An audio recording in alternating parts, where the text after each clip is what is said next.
വിവാദ പരാമർശത്തിൽ ഉറച്ചു നിൽക്കുകയാണെന്ന് കലാമണ്ഡലം സത്യഭാമ പറഞ്ഞു. പറഞ്ഞതിൽ കുറ്റബോധമില്ല എന്നും ഇത്തരം കാര്യങ്ങൾ ഇനിയും ആവർത്തിക്കുമെന്നും സത്യഭാമ കൂട്ടിച്ചേർത്തു.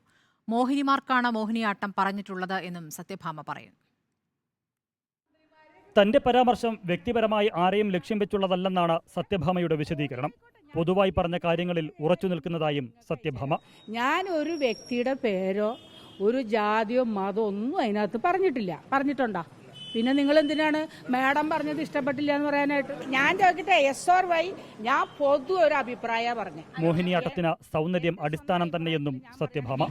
മോഹിനിയാട്ടം ചെയ്യുന്ന ഒരു കുട്ടി ആണായാലും പെണ്ണായാലും ഒരു മോഹിനിയായിരിക്കും. ഒരിക്കലും മോഹനൻ മോഹിനിയാട്ടം കളിച്ചാൽ ശരിയാവൂല്ല. മോഹിനിയാട്ടം എന്ന പേര് തന്നെ.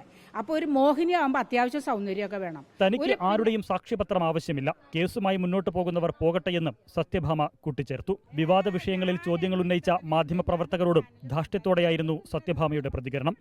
റിപ്പോർട്ടർ, തിരുവനന്തപുരം.